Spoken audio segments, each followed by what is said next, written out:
Hey everybody, good morning.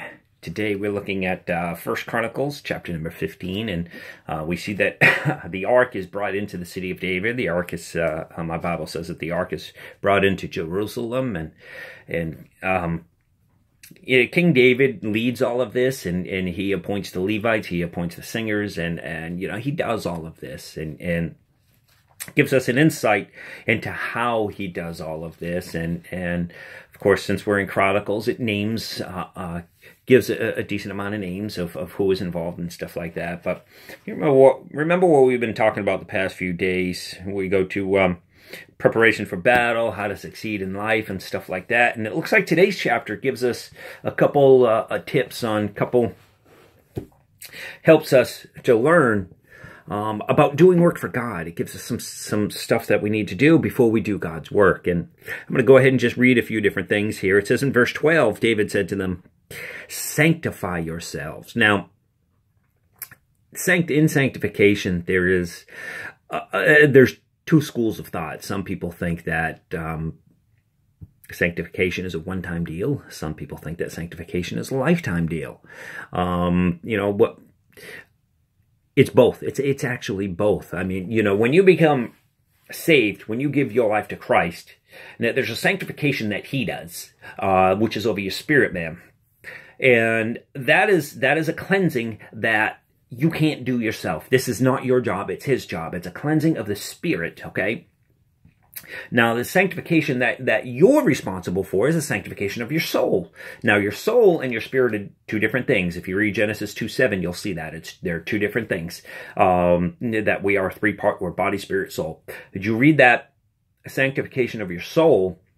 What is your soul? Is your mind, your will, your emotions, your intelligence, and stuff like that. You see, how can you sanctify your mind, your will, and your emotions? Well, before I was saved, I was addicted to porn. I was, a good night out for me was, hey, let's go to the bar. And my thought processes and all of that were set on something else. Now, I lived that way for 30-something years, and it doesn't overnight automatically change, and it took some time before I began thinking a different way, and the Lord is still working on me in that, and he always will be. If we take a look at Romans 12:2, it says, Paul says, I beseech you, therefore, I beseech you, do not be conformed to this world, but be transformed by the renewing of your mind, that you may prove what is good and acceptable in the perfect will of God. Well, beseech you is actually a summons or a call. He's summoning you to sanctify your mind daily, that you are not conformed to this world, that you are good, you may prove what is good and the perfect will of God. You see, so first we need to sanctify ourselves. We need to sanctify our mind. We need to get in the Word daily. We need to get in that relationship daily. And the second thing he says, right at the end of verse 13, says we didn't consult him about the proper order last time. We need to consult God. When we're doing work for God, we need to consult him. After all, this is his work. It's not ours. It's his work. We're just being his hands and feet. It's his work. So we sanctify ourselves. Then we consult him. Then down in verse 29, it says, "And it happened, as the ark of the covenant of the Lord came to the city of David, that Michal, Saul's daughter, looked through the window and saw King David whirling and playing music, and she despised him in her heart." Now that despise is a vile and a worthless. She thought he was worthless. People are watching you when you do God's work. And some people are going to think that what you're doing is worthless. Some people are even going to think it's vile. Ignore them. Don't worry about them. That's not part of the message. That just came up.